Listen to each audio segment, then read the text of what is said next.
बहुत ही सुंदर ढंग से बजट जो आ रहा है उसको यूटिलाइज किया जा रहा है। और जो थ्रस्ट है वो जो जो स्वावलंबन भारत पर जो ट्रस्ट है, तो ये डिफेंस की इक्विपमेंट बहुत ज्यादा कॉस्टली होती है और अगर वो भारत में बने तो ज्यादा हम कम पैसे में ज्यादा कुछ बना सकते हैं। जरूरत है सिर्फ स्किल डेवलपमेंट की, हमारे जो पीएसयूज हैं उनकी कैपेसिटी बिल्डिंग की और हमारे जो निजी क्षेत्र हैं उनका विकास की, तभी हम ये ऑब्जॉर्व कर पाएंगे इस बजट को। हम बजट ले पाएंगे पर उसे ऑब्जॉर्व करना, क्योंकि हमने रूल्स बना दिए हैं कि हम कुछ चीजें भारत से नहीं लेंगे। तो देखिए बहुत से ज्यादा 2023, 24, 25 की अब बात करें, 24 तक की बात करें तो बहुत सारे चीजें हमने बनाई है भारत में और डिफेंस एक्सपोर्ट में बहुत अच्छा इजाफा हुआ है। 34% का ग्रोथ है एक्सपोर्ट में।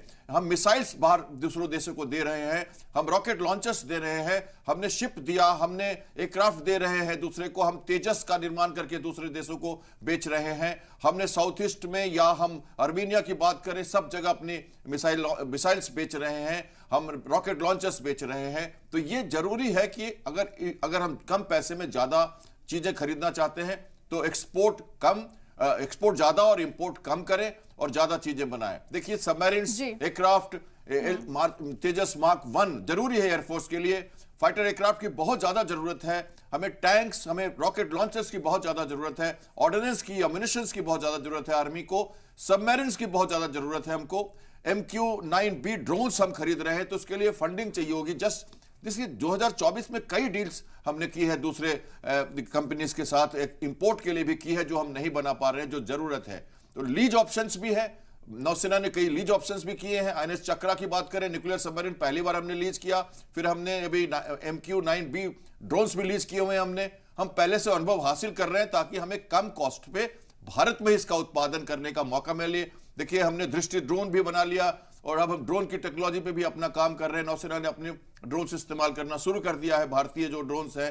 तो ये सब की जो टेक्नोलॉजी है, ड्रोन्स को काउंटर करने के लिए भी माइक्रो मिसाइल सिस्टम अभी ही डेवलप की गई है, वो भी एक बहुत बड़ा कदम है। तो ये टेक्नोलॉजी ट्रांसफर्स के साथ हम खुद डिजाइन करें, खुद बनाएं और कैपेबल हो जाएं, तो अगले 2047 का जो विजन इंडिया है उस हिसाब से हम आत्मनिर्भर हो जाएं। उसी हिसाब से हम आगे बढ़ सकते हैं। लेकिन अब क्या कुछ इस बार खास रहता है ये देखना होगा। हमारे नुमाइंदे भी इस वक्त जुड़ चुके हैं जो बताएंगे कि लोग क्या सोच रहे हैं, कितनी उम्मीदें उन्होंने लगाई हुई हैं। रवि हमारे साथ जम्मू से जुड़ गए हैं और शिवम हमारे साथ जुड़ चुके हैं दिल्ली से। शिवम, आपके पास मैं आना चाहूंगी पहले कि फिलहाल वहां पर जो लोग आपके पास हैं, क्या कुछ उनकी तरफ से कहा जा रहा है कि कैसी उम्मीदें उन्हें इस बार के बजट से हैं? देखिए बिल्कुल मैं विजय चौक पर मौजूद हूँ। लोग तो यहाँ नहीं है चूंकि VIP सिक्योरिटी है और आज बजट पेश होना है। प्रधानमंत्री का रूट लग गया है, यानी कि अब से कुछ देर बाद आप देखें तो पीछे मेरे गाड़ियाँ लगी हुई हैं चूंकि प्रधानमंत्री अब से कुछ देर बाद पहुँचेंगे। वित्त मंत्री निर्मला सीतारमण ऑलरेडी संसद भवन पहुँच चुकी हैं, बजट की कॉपी भी पहुँच चुकी हैं। पहले वो अपने मंत्रालय से निकलकर राष्ट्रपति महोदया के पास गई, उनको बजट की कॉपी सौंपी, अनुमोदन बजट का कराया और उसके बाद अब वो संसद भवन परिसर पहुंची है। प्रधानमंत्री अब से कुछ देर में संसद भवन परिसर पहुंचेंगे जहां कैबिनेट बैठक होगी, कैबिनेट में बजट पास होगा और उसके बाद 11 बजे वो बजट पेश करेंगे। लोगों की बात करें तो मिडिल क्लास से लेकर कॉर्पोरेट घरानों तक सभी को इस बार बड़ी उम्मीदें हैं। लोगों को उम्मीद है कि टैक्स जो रिजीम है उसमें भी चेंजेस होंगे।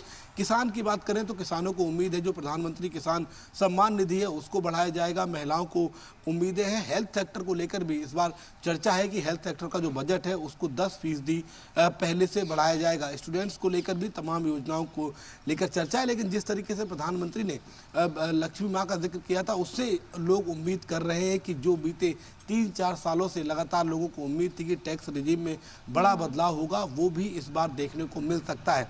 किसान, महिला, स्टूडेंट्स, ये तमाम वो वर्ग है जिनको बजट से बेहद उम्मीदें रहती हैं। जो लोग घर खरीदना चाहते हैं उनके लिए भी इस बार कुछ खबरी आ सकती है।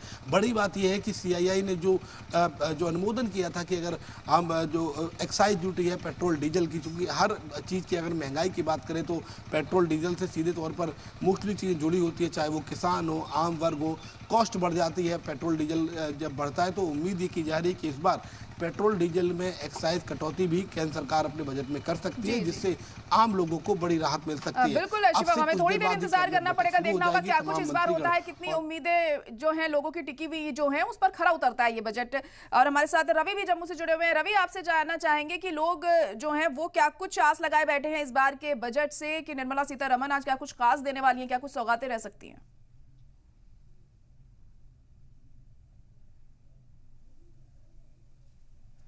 जी रवि, रवि क्या आप सुन पा रहे हैं मुझे?